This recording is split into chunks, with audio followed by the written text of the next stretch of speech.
Hello दोस्तों, आप सभी का स्वागत है CAM.RK में। मेरा नाम है राजकुमार गौतम। जैसा कि आप लोग जानते हैं कि हमारे लेक्चर बाय लेक्चर यूट्यूब पर अपलोड किए जा रहे हैं, जिसमें से हमारे 5 लेक्चर अपने कंप्लीट हो चुके हैं। आज लेक्चर 6 है और आप ये भी जानते हैं कि जो हमारी क्लास चल रही है इस समय वो BSc सेकेंड सेमेस्टर की क्लास चल रही है। BSc first year second semester, जिसमें से अपनी यूनिट जो चल रही है 15 यूनिट है और उस यूनिट का नाम है सॉलिड स्टेट। उसी सॉलिड स्टेट में हमारे 5 लेक्चर कंप्लीट हो चुके हैं। जिन बच्चों ने अभी तक नहीं देखे हैं वो CAM.RK सर्च करके यूट्यूब पर प्लेलिस्ट बनी हुई है, वहां पर आप 1 बाय 1 करके लिख सकते हैं, पढ़ सकते हैं और अपने खुद के हैंड राइटिंग में नोट्स बना सकते हैं। ठीक है, ज्यादा बातें ना करते हुए अपन लोग सीधे अपने टॉपिक पे चलते हैं। तो पिछले लेक्चर में हम लोगों ने देखा था कि जो क्रिस्टल के टाइप्स थे वो 4 टाइप के थे। अपने 4 टाइप पढ़े थे। पहला कौन सा पढ़ा था, आपको ध्यान होना चाहिए। अब पहला था हमारे पास आयनिक क्रिस्टल। ठीक है, तक आयनिक क्रिस्टल मतलब अब हम लोगों ने आयनिक क्रिस्टल के बारे में जाना था। दूसरा हमने पढ़ा था इसके बाद सहसंयोजक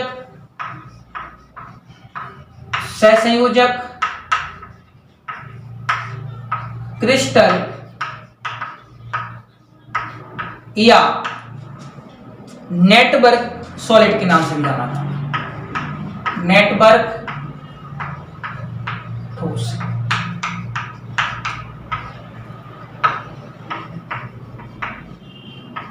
कोवैलेंट सॉलिड, ये 2 देखे थे हम लोगों ने। तीसरा पार्ट देखा था इसी में हम लोगों ने, इसके जस्ट पहले लेक्चर में हमने यहां पे देखा था आणविक ठोस।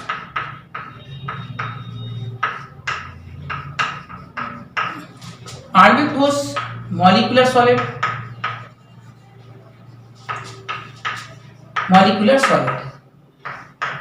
आपको अच्छे से पता होना चाहिए। और इसके पहले लेक्चर हम लोग देख सकते हैं कौन से, लेक्चर 5 में या लेक्चर 4 में आपको ये सारी चीजें डिटेल मिल जाएंगी।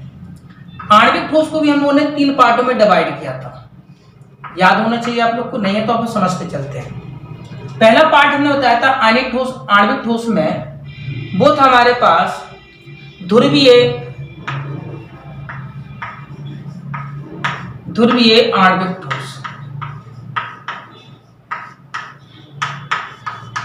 इसको हम क्या बोलते हैं, पोलर मॉलिक्यूलर सॉलिड। ठीक है, यहां तक। दूसरा हम लोगों ने पढ़ा था इसके बाद अध्रुवीय आणविक ठोस। अध्रुवीय आणविक ठोस, इसको बोला था non polar molecular solid. Non polar molecular solid. इसी के व्याप पे हम लोग तीसरा देखा था, वो तीसरा वाला था hydrogen bonded molecular solid. Hydrogen बंध आणविक ठोस, इसकी भी हम चर्चा कर ली थी। अब इसके भी हमने 2 पार्ट देखे थे। पहला पार्ट पढ़े थे हम लोग का inter hydrogen bonded molecular solid. Inter hydrogen bonded molecular solid. Inter मतलब होता है अंतः। दूसरा में पढ़ा था, बाकी सब सेम रखना है। दूसरा पढ़ने पढ़ा था कौन सा, intra intramolecular hydrogen bonded solid, ये पढ़े थे। ये अंता ही अंतरा है,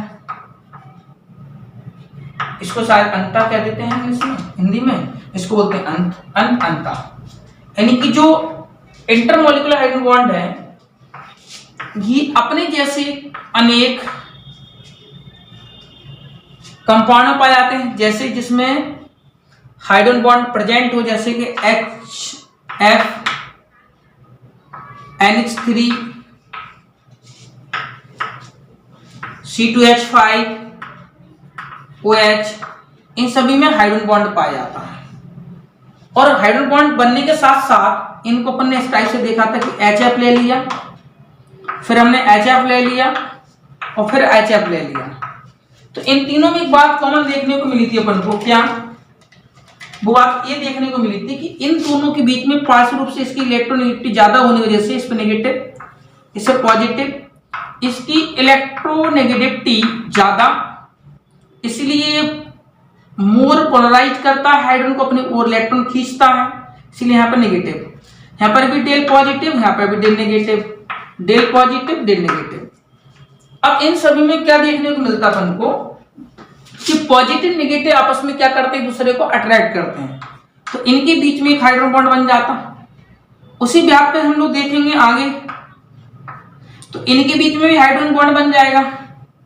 तो जो हाइड्रोजन बॉन्ड बन जाते हैं तो ये कहलाते हैं हमारे पास inter hydrogen bonded molecular solid.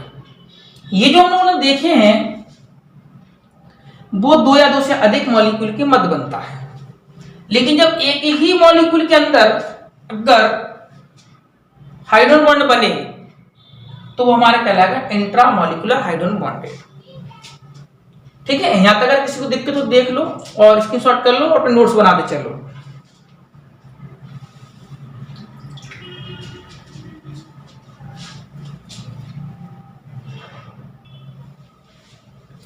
ठीक है, यहां तक इसे हम लोग देख रहे थे intra molecular hydrogen bond, intramolecular hydrogen bond solid भी लिख सकते लास्ट में क्योंकि सॉलिड ही चल रहा है। तो इसमें हम देख रहे थे कि इसमें आता ऑर्थो नाइट्रो फिनॉल, इसका स्ट्रक्चर देखा था इस टाइप से हम लोगों ने, यहां पास था इंजीनियरिंग, यहाँ पे ऑर्थो पे लगा दिया नाइट्रो और यहाँ पे लगा दिया एक बॉन्ड O, यहाँ पे ले लिया एक O, यहाँ पे ले लिया O और यहाँ पे ले लिया एक H। तो पार्शियल रूप से यहाँ पे डेल पॉजिटिव, यहाँ पे पार्शियल नेगेटिव, इन दोनों के बीच में आप देख रहे हैं क्या है, अट्रैक्शन होगी क्योंकि पॉजिटिव नेगेटिव है। तो इसकी वजह से ये क्या बनता है, इंट्रामॉलिक्यूलर हाइड्रोजन बॉन्ड बनता है। लेकिन इंट्रामॉलिक्यूलर हाइड्रोजन बॉन्ड से हम लोग इंटरमॉलिक्यूलर हाइड्रोजन बॉन्ड में भी कन्वर्ट कर सकते हैं। मींस अगर इसको हम इस टाइप से लिख दें, हमारे पास है यहां पर क्या OH है और यहां पे ले लिया हमने क्या नाइट्रो, और नाइट्रो का मतलब यहां पे ले लिया हमने OH और एक बना लिया यहां पर OH। दूसरा इसी पे हमने ले लिया कौन सा, पैरा, तो पैरा नाइट्रोफिनॉल है, ये क्या हो जाएगा, ये भी पैरा नाइट्रोफिनॉल हो जाएगा। तो पैरा नाइट्रोफिनॉल इधर भी है और पैरा नाइट्रोफिनॉल इधर भी है, बट यहां पर एक H है और यहां पर एक O है और यहां पर एक H है। तो इसके ब्याह पर भी क्या बना लेते हैं जी, बॉन्ड बन जाएगा और एक मॉलिक्यूल जो है मॉलिक्यूल A और मॉलिक्यूल B, मॉलिक्यूल A और मॉलिक्यूल B जब दो के मध्य बन जाता है तो पहले तो ये था इंटरमॉलिक्यूलर हाइड्रोजन बॉन्ड, अब ये बन जाएगा इंटरमॉलिक्यूलर हाइड्रोजन बॉन्ड।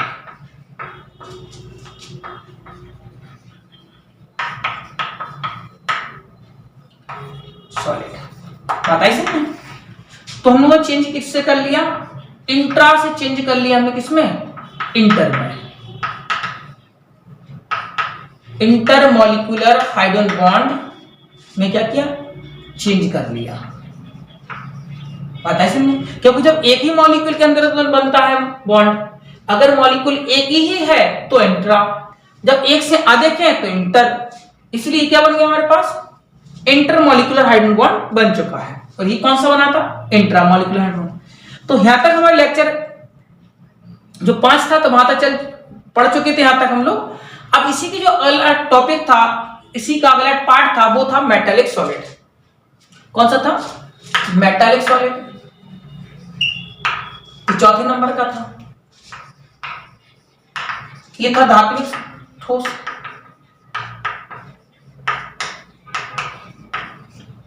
तो यहां पर लेक्चर 5 तक अपन कंप्लीट कर चुके थे। आज इसी के अगला पार्ट पढ़ा रहा है जो रहेगा लेक्चर 6 रहेगा, और जो इसके आगे का पार्ट रहेगा। अगर यहां तक किसी को दिक्कत है तो हम अपने साथ नोट्स बनाते चलें, और किसी को और ज्यादा प्रॉब्लम हो रही तो हम कमेंट करें कि सर यहां पर हमें समझ में नहीं आ रहा, या हमारी आवाज क्लियर नहीं हो रही है, या पिक्चर क्वालिटी समझ में नहीं आ रही है, या साफ नहीं दिख रहा है। तो जो भी समस्या है हमें कमेंट करें और हमें बताएं कि नहीं सर हमें इस लाइन में ये पॉइंट समझ में नहीं आ रहा। कमेंट जरूर करें और वीडियो को लाइक करें और ज्यादा से ज्यादा शेयर करें। ठीक है, यहाँ पे नोट करो, अब तक हम आगे बताते हैं।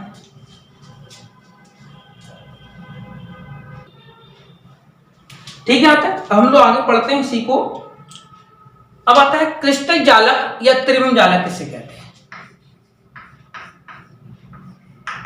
क्रिस्टल जालक या त्रिविम जालक। त्रिविम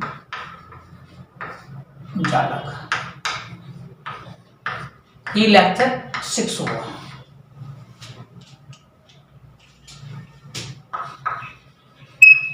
क्रिस्टल लैटिस या 3 डायमेंशनल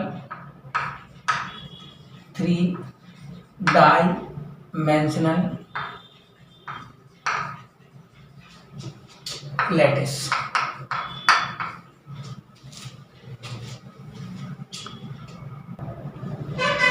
क्लियर यहां तक? क्रिस्टल लैटिस या 3 डायमेंशनल लैटिस होता क्या है? जो अवयवी कण होते हैं, अवयवी कण, उनका हमें अरेंजमेंट देखना होता है कैसे है। अवयवी कणों के आधार पर त्रिविम जालक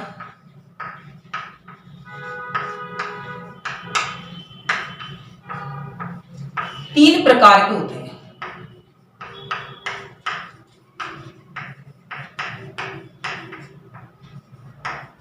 ये 3 प्रकार के होते हैं। नंबर 1 हम कह सकते हैं, पहला एक दिशीय,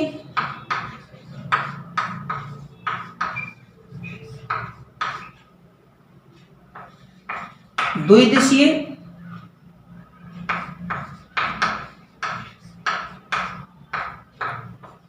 और त्रिदिशीय।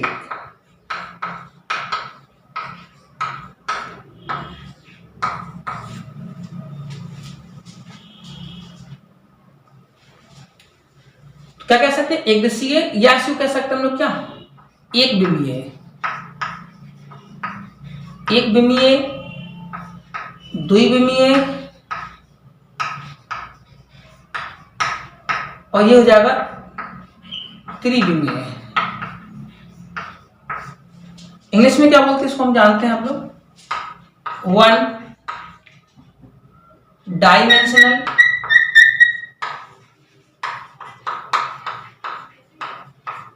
लैटिस,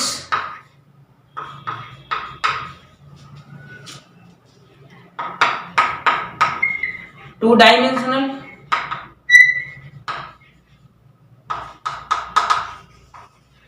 लैटिस और 3 डायमेंशनल लैटिस।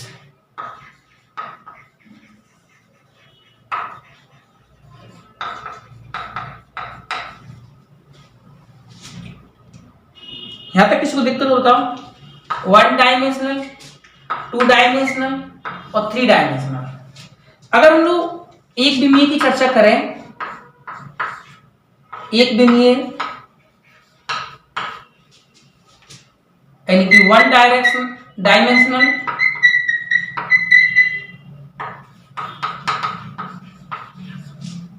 लैटिस। तो इसमें क्या होता है कि जो अवयवी कण है वो एक लाइन में बने होते हैं, एक सीधी रेखा में। जैसे कण का अरेंजमेंट है वो एक रेखा में मिलेंगे, एक लाइन में मिलेंगे ऐसे। तो ये जो हमारा टाइप कहलाता है, ठीक है, इसको कलर पर भी कर सकते हैं अपन लोग ऐसे। तो ये वन लाइनर डायरेक्शन है, इसलिए इसको कहते हैं हम लोग क्या, one dimensional lattice. Two dimensional lattice में क्या होगा, टू लाइन पर ला देंगे, एक लाइन इधर से, एक लाइन इधर से।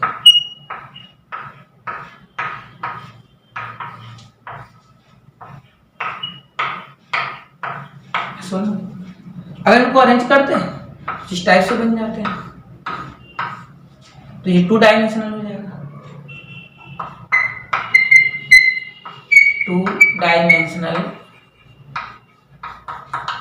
Two dimensional lattice.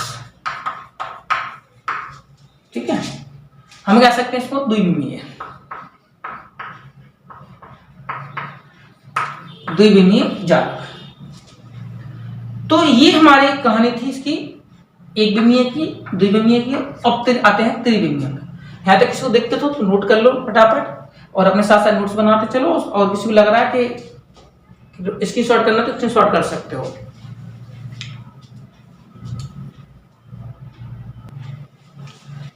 ठीक है तक। अब इसमें हमने दो पार्ट पढ़ लिए। पहला पार्ट पढ़ा हमने एक विमीय जालक पढ़ा हमने, इसमें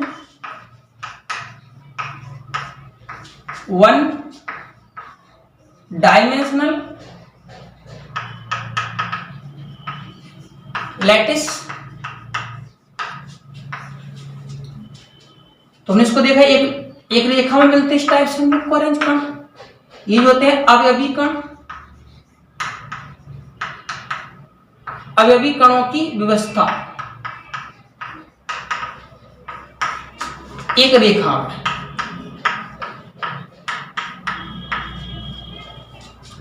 अर्थात सरल रेखा में। दूसरा हम लोग देख रहे थे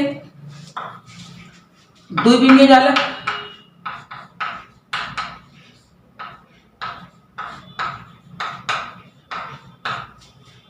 इसको क्या बोला हमने, टू डायमेंशनल लैटिस। इसको भी हमने अरेंज किया था अभी,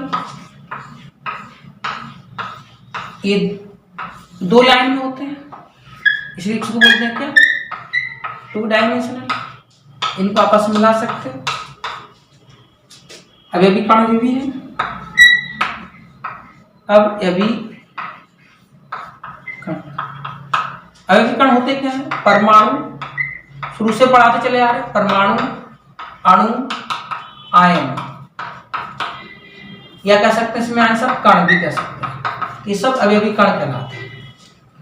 अब तीसरा पार्ट हम लोग देख रहे हैं जो कि विशेष इंपोर्टेंट रहेगा। तीसरा पार्ट त्रिविमीय जालक।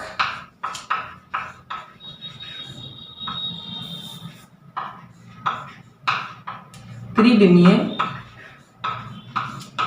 जालक, थ्री डायमेंशनल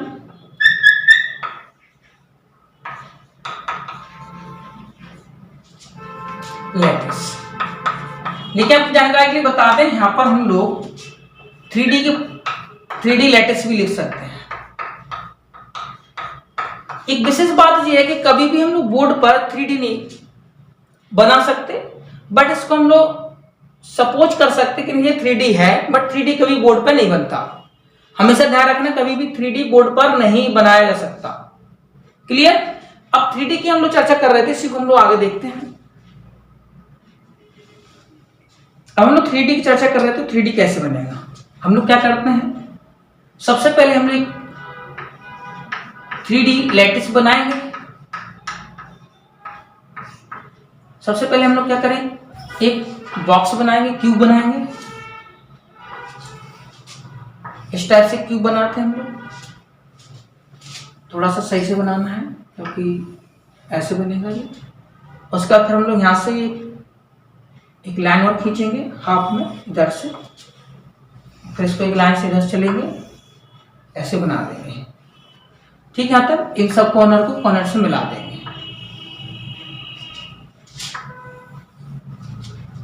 ठीक है, यहाँ तक किसी को दिक्कत नहीं होनी चाहिए। अब हम लोग उसमें करना क्या है तो समझते हैं। इसके हम लोग तीन, ये जो लाइन है कॉर्नर टू कॉर्नर, ये कॉर्नर टू कॉर्नर, इसका हाफ कर देंगे। ये हाफ, ये हाफ, ये हाफ और इसका भी हाफ। इन हाफ को एक दूसरे से मिला देंगे। यहाँ तक तो किसी को दिक्कत नहीं होना चाहिए मिलाने में। मिला के और इसको अपन यहाँ से मिला देंगे। ठीक है, यहाँ तक। दूसरी लाइन हम लोग देखेंगे। अब इस लाइन को अगर हम लोग पहली वाली लाइन देखें, ई वाली लाइन, तो इसका आधा देखें तो हमें आधा यहाँ पे मिलेगा। ठीक है, यहाँ तक। और इस वाली लाइन पे हम लोग आधा देखें, इस वाली लाइन का, तो हमें आधा इधर मिलेगा। यहाँ तक कोई दिक्कत? सेम प्रोसेस नीचे वाली लाइन में हम लोग आधा देखें तो हमें यहाँ पे मिलेगा, और इस वाली लाइन में देखें तो आधा हमें यहाँ पे मिलेगा। तो इन आधी लाइनों को हम लोग क्या करते हैं, मिला देते हैं। इधर मिला दे, इसको अपन इधर मिला दी, तो इसको इससे मिला देंगे ऐसे, इसको इससे मिला देंगे ऐसे। अच्छा, ठीक है। अब देख रहे हैं इसमें एक बात समझ में और आ रही है अपन को कि इसमें एक पॉइंट बन के आ गया, इधर भी आ गया, तो इस पॉइंट को इस पॉइंट से हम लोग अलग से मिला देंगे। ठीक है, आता है। दूसरी बात, सेम प्रोसेस अपन इधर अपना देंगे कि इसका अगर इसका आधा देखेंगे हम लोग, इसका और इसका आधा देखें तो हमें मिलेगा यहाँ पर, और इसका आधा देखें तो हमें मिलेगा यहाँ पर। सेम प्रोसेस, आधा मिलेगा इसका इधर, आधा मिलेगा इसका इधर, तो इन दोनों को भी हम लोग मिला देंगे। इस लाइन को मिला देंगे हम इस लाइन से, इस लाइन को मिला देंगे हम इस लाइन से, और फिर इनको आपस में इस टाइप से मिला देंगे। तो आप कहाँ ले लेंगे? ठीक है, यहाँ तक। तो यहाँ पर भी एक पॉइंट बन के आ गया, ए वाला पॉइंट, ए वाला पॉइंट, ए वाला पॉइंट, इस टाइप से हमने तो सब जगह मिल गए। ये हम आप जानते हैं कि हम आगे पढ़ाएंगे और समझाएंगे। तो इस वाले पॉइंट को इस वाले पॉइंट को अगर मिला दिया जाए ऐसे, मिला दिया तो इस टाइप से 3D स्ट्रक्चर मिल जाएगा। अब इसे हम लोग कहीं से भी देखो, सभी जगह क्या होगा, एक समान दिखाई देगा। इसी को बोलते हैं हम लोग क्या, 3D चालक। अब इस 3D चालक में एक विशेष बात देखने को मिलेगी जो अपन को काम आएगी। 3D चालक में हम लोग क्या देखते हैं, किसी का मकान बनता है तो मकानों की ईंट लगते हैं क्रमबद्ध तरीके से, 1 बाय 1। तो उसमें सब क्या होता है, जब एक मकान की एक दीवार बनती है तो सारे एक बॉक्स टाइप जुड़ते चले जाते हैं, और एक हमारे पास सारी ईंटें जुड़ करके एक दीवार बना लेते हैं। उसी प्रकार से जब 3D पूरा बन जाता है तो इस 3D में एक पार्ट अपन को अलग से देखना है जो हमें दिखाई देगा। क्या देखना है? अगर हम इतने से पार्ट को समझें, कितने से पार्ट, आधे पार्ट को, एक बॉक्स निकाल लें इसमें से हम, एक बॉक्स अपन को कहीं से दिख रहा, अगर नहीं समझ आता हम इसको डार्क करते, शायद आपको समझ में आ जाए। देखो ये वाला हम जो इसको डार्क कर रहे हैं तो आपको बॉक्स दिखाई देगा, एक क्यूब दिखाई देगा।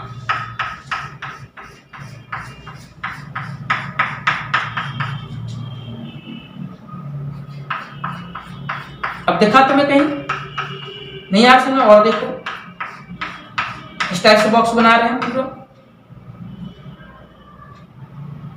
समझ रहे हो आपको? तो जी इस टाइप से बॉक्स दिख रहा है हमें, तो ये पूरा बॉक्स देखने को मिल जाएगा। ऐसे बॉक्स इसके अंदर और भी जुड़े हुए हैं, तो ये पूरा हमें क्या मिलेगा, एक बॉक्स मिलेगा। तो इस बॉक्स को हम बोलते हैं क्यूब। ठीक है, इसी बॉक्स को क्या बोल देते हैं हम लोग, क्यूब बोल देते हैं। अब इसी बॉक्स को हम अलग निकाल लेते हैं जो अपने काम का है। तो ऐसे बॉक्स जुड़ करके इसके पीछे भी बॉक्स बना हुआ है, इसकी भी एक, अगर हम और उसको थोड़ा क्लियरिटी करें तो इसके पीछे एक बॉक्स जुड़ा हुआ है, दिख रहा है। इसमें एक पार्ट और दिख रहा होगा, देखो ध्यान से, एक पार्ट इधर दिख रहा है अपन को, देखा? तो ऐसे एक पार्ट अपन और देख रहा है, तो एक पार्ट अपन इसके पीछे भी देखने को मिला। तो ऐसे एक पार्ट इधर है, ऐसे एक पार्ट इधर है, ऐसे सारे पार्ट जोड़ करके एक 3D जालक बनाते हैं। अब इसी एक क्यूब को हम लोग निकाल देते हैं बाहर। इसको अपन इस टाइप से अपन समझेंगे। इस पार्ट को हमने निकाल दिया को बाहर। तो इसी पार्ट को हम लोग आगे चल करके बोलते हैं क्या, इकाई सेल,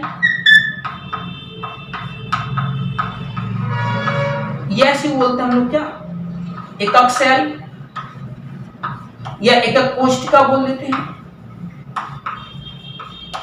या ऐसे बोल देते हैं इंग्लिश में यूनिट सेल।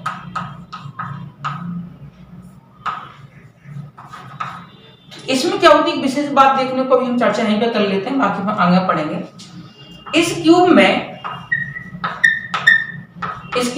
घन में हमें कुछ बेसिक जानकारी होना चाहिए कि इसमें कॉर्नर कितने हैं, यानी कि कॉर्नर, तो कॉर्नर आप कहेंगे 8 है इसमें।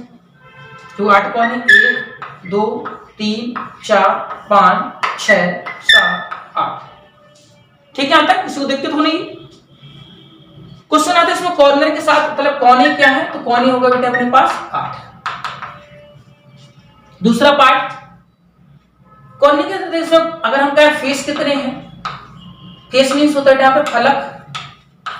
तो अब काउंट करें तो फलक कितने हैं, तो आप आसानी से बता सकते हो। 1 जो जाएगा 2, जो जाएगा 3, और जो जाएगा 4, और जो जाएगा 5, इसके पीछे है जो जाएगा 6। तो फलक कितने होगा, तो ये होगा बेटा अपने पास 6। ये कितने इसमें, किनारे कितने हैं बताओ, किनारे कितने हैं, तो जो किनारे होते हैं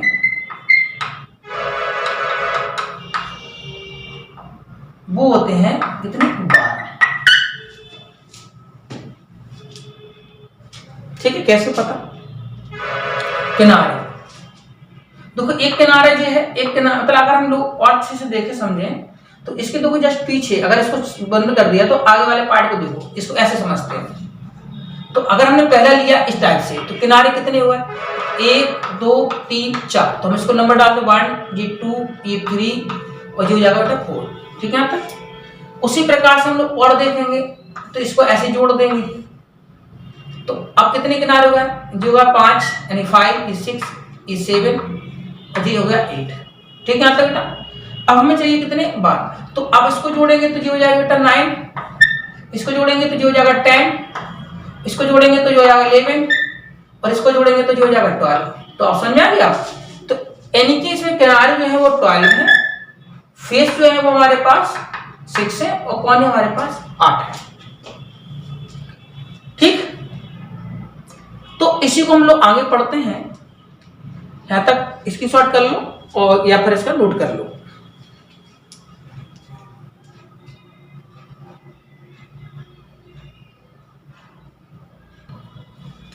ठीक है, यहां तक नोट कर लिया आपने। चलो आगे बढ़े।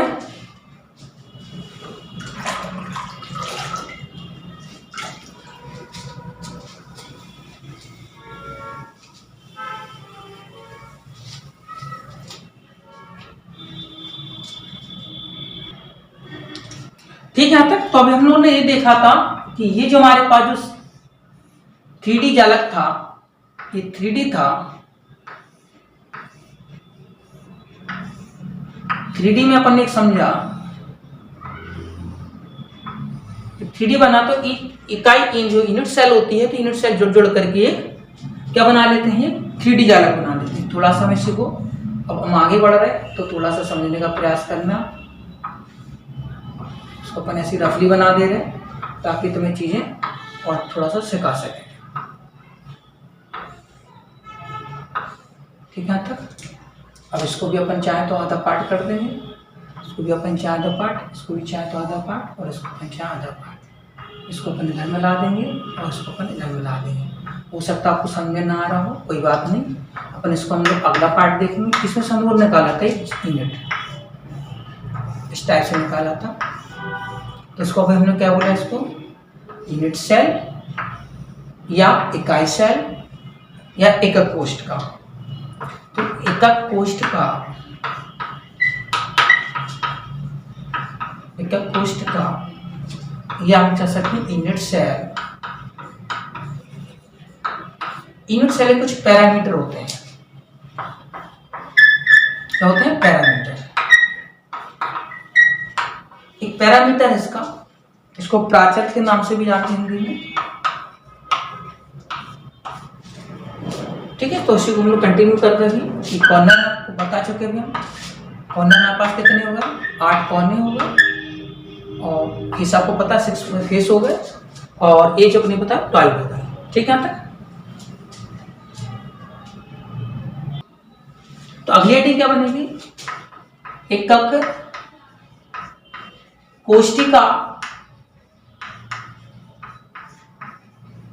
की प्राचल,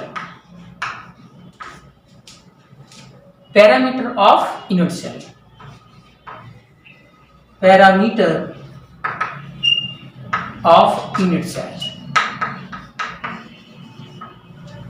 ठीक है, तो एकक कोष्ठिका की जो प्राचल है, मापन है, तो सबसे पहले हम लोग क्या करें? एकक कोष्ठिका बना लेंगे।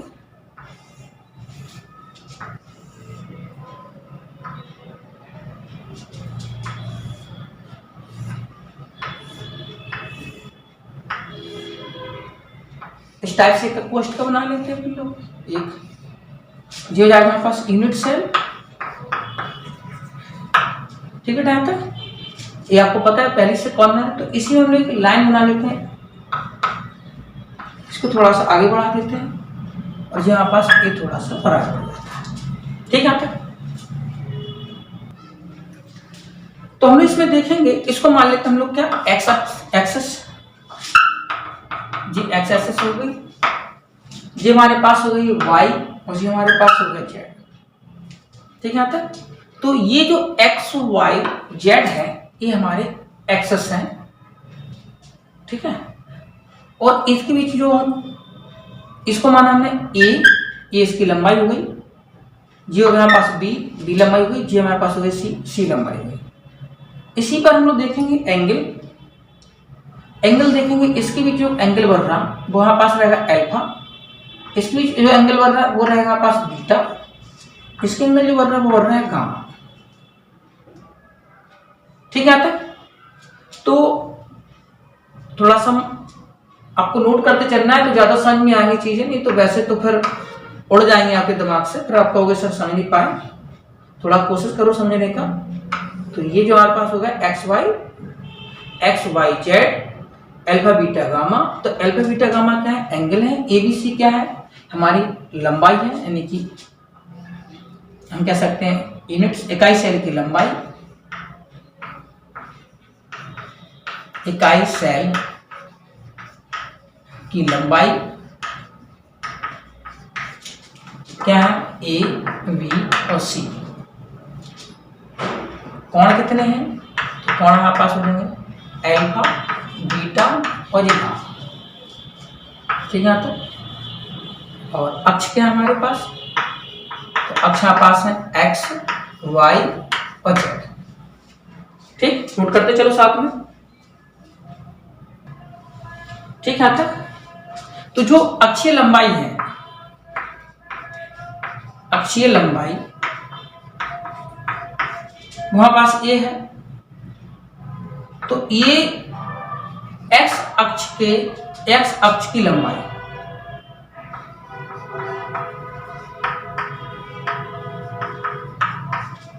बी वाई अक्ष की लंबाई,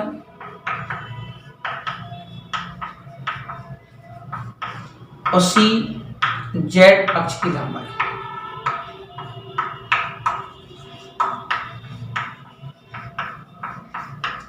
ठीक है, तक ठीक है। तो ए एक्स अक्ष की नहीं, एक्स अक्ष से होगी, सॉरी ध्यान नहीं, तो एक्स अक्ष से लंबाई, बी की वाई अक्ष से लंबाई, और सी की जेड अक्ष से लंबाई। तो ये सारे हमारे पास इसके सापेक्ष लंबाई है। अब हम देखेंगे इसके कोण, तो इसके देखेंगे अक्षीय कोण। क्या देखेंगे हम उसके? अक्षीय कोण। तो जो अक्षीय कोण होंगे,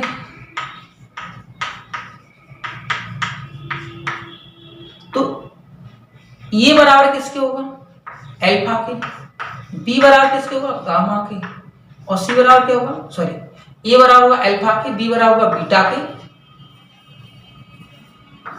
बी बराबर बीटा के, और सी बराबर हो जाएगा गामा के। ये क्या हुआ, कोण हुआ। तो लंबाई और कोण में अपन ने चीजें समझ ली हैं। अब इसे थोड़ा सा और अप्लाई करेंगे। अगर हम लोग देखते हैं, ठीक है, यहां तक अगर हम इसमें देखते हैं थोड़ा सा और,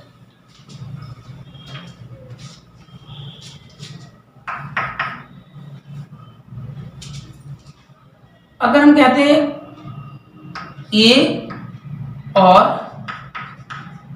बी के मध्य, ए और बी के मध्य देख रहे हैं, ठीक है, किसके मध्य देख रहे हैं, ए और बी के मध्य कोण देखें, ए और बी के मध्य कोण, तो कौन सा कहेंगे उसमें, तो अपन इसको ऐसे समझेंगे, ए और बी के मध्य कोण क्या होगा, इसमें मिसिंग क्या है, मिसिंग सी है, ए और बी के बीच सी मिसिंग है, तो बेटा यहाँ पे सी मिसिंग है, तो कोण कौन सा हो जाएगा बेटा यहाँ पर, गामा, कौन सा कोण हो जाएगा, गामा। अगर हम लेते हैं क्या, बी और सी ले लेते हैं, तो ये बी और सी के बीच कोण, तो अब क्या कहेंगे बेटा, बताओ फटाफट, बी और सी के बीच कोण कौन सा है। अब जा रहे हैं यहाँ पे मिसिंग क्या है, कोण मिसिंग क्या है, कोण ये मिसिंग है, तो कोण कौन सा हो जाएगा बेटा यहाँ पर, तो कोण हो जाएगा यहाँ पर अल्फा।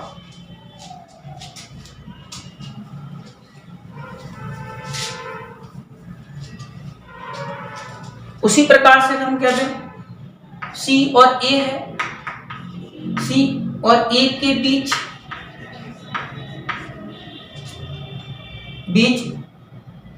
बी मिसिंग है, बी मिसिंग है, तो कोण कौन सा होगा, तो कोण हो जाएगा बेटा यहां पर बीटा। ठीक है, यहां तक ये सारी चीजें नोट करते चलो, साथ में इसकी शॉर्ट कर लो।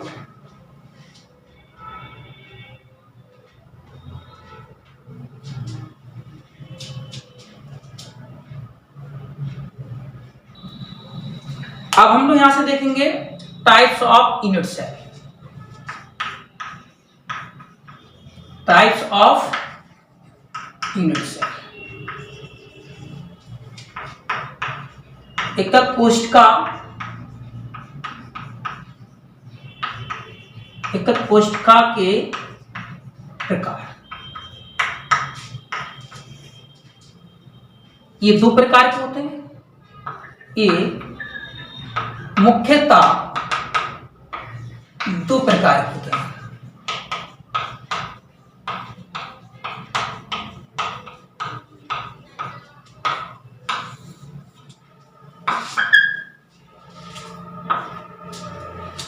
नंबर एक, सेंटर्ड यूनिट सेल, और नंबर दूसरा प्रिमिटिव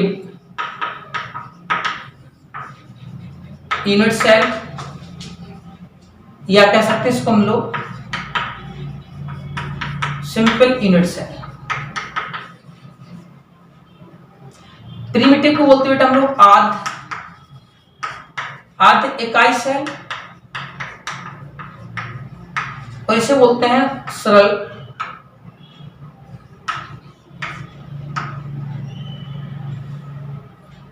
इकाई सेल।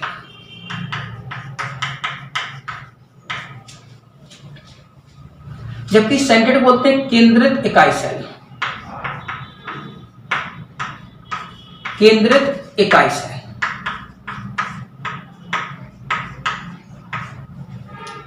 ये पहला हो गया, ये दूसरा होगा।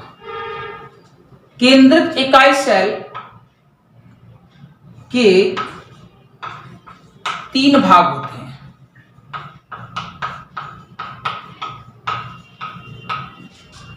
कितने भाग होते हैं? 3।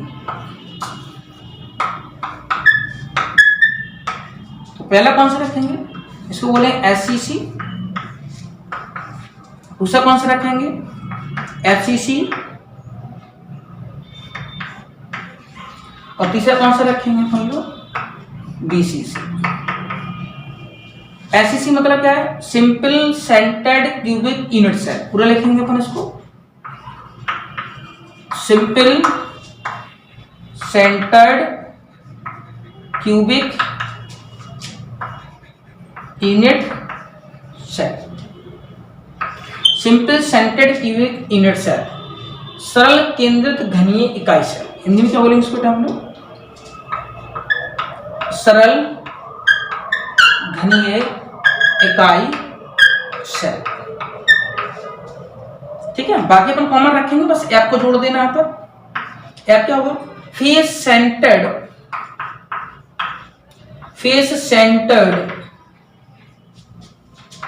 क्यूबिक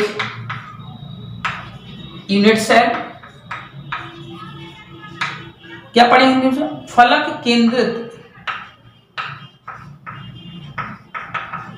केंद्रित घनीय इकाई सेल। और तीसरा पर रखेंगे, लास्ट कौन सा बचा बेटा अपने पास? BCC। इसको बोलेंगे बॉडी सेंटर्ड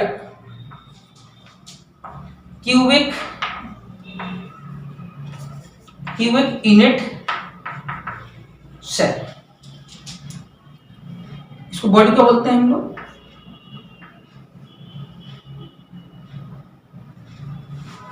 इसको बोलते हैं अंत केंद्रित, या अंत ना लेकर के अपने इसको लिखो काय। बॉडी मतलब होता है काय केंद्रित इकाई, काय केंद्रित घनीय इकाई सेल, घनीय इकाई सेल। ठीक बेटा पर। तो ये सब जो डिवाइडेड किए गए हैं हम लोगों ने, ये जो एक कोशिका के प्रकार बताए वो 2 प्रकार के हैं, लेकिन कणों के आधार पर है, कणों की व्यवस्था के आधार पर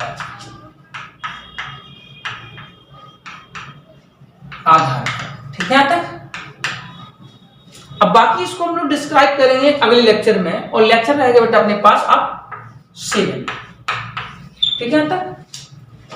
यहाँ तक किसी को दिक्कत रही हो तो बताओ हमें, बिल्कुल कमेंट करो, और अपने दोस्तों को ज्यादा से ज्यादा शेयर करो, और उनको बताओ कि यूट्यूब पर राजकुमार गौतम सर बहुत बढ़िया क्लास पढ़ा रहे हैं। और साथ में जो BSc सेकंड सेम के बच्चे हैं उनको कांटेक्ट में लाओ, उनको बताओ कि अभी हमारी केमिस्ट्री की क्लासें चल रही हैं, और रेगुलर क्लासें आपकी पर डे आपकी क्लासें प्रोवाइड की जा रही हैं। और जिसको भी जो भी दिक्कत है वो हमें कमेंट जरूर करें, बताएं हमें कि सर यहाँ पे आपको समझ में नहीं आ रहा है। तो जब ये अपने पास लेक्चर 7 होगा, अब धीरे धीरे इंटरेस्ट भी बढ़ेगा, क्योंकि चीजें अब सिंप्लीफाई होती जाएंगी। और फिर जब ये खत्म हो जाएगा, जैसे मुझे लगता है 2-3 वीडियो और मैं ज्यादा करूंगा और खत्म कर दूंगा इस चैप्टर को। फिर इसी जुड़ा हुआ चैप्टर और है जो कि बहुत पूछा जाता है पेपर में, तो उसको भी खत्म कर देंगे। फिर इसके अपन लोग पढ़ेंगे इसके MCQ क्वेश्चन। जब इसके MCQ क्वेश्चन हम लगाते हैं, या फिर आप लोग जब हम लोग MCQ क्वेश्चन लगाते हैं, तो आपको और क्लियर समझ आता है चैप्टर की कहाँ पे गलती करेंगे और क्या चीज समझ नहीं आ रहा। ठीक है, तो हम तो सभी का बहुत बहुत धन्यवाद देंगे जो हमारे साथ इतने पेशेंस के साथ हमारे साथ पढ़ रहे हैं, और जो बच्चे वीडियो देख करके अपने साथ साथ नोट्स भी बना रहे हैं। तो मैं तो उनका पुनः धन्यवाद कहूँगा कि हमारे चैनल साथ जुड़े रहे हैं। और चैनल का नाम आपको पता है, cam.rk। सर्च करेंगे यूट्यूब पर CHEEM cam.rk। जैसे आरके करोगे आपके पास चैनल खुल कर आ जाएगा, और वहाँ पर आप लोग एक प्लेलिस्ट बनी हुई है, वहाँ पर सारे के सारे वीडियो आपकी डली हुई हैं, तो आप देख सकते हैं। जिन्होंने इसके पहले लेक्चर नहीं देखे हैं, तो 1 से लेकर के 6 लेक्चर हमारे पहले से प्रोवाइड हैं। ठीक है यहाँ तक। तो थैंक यू।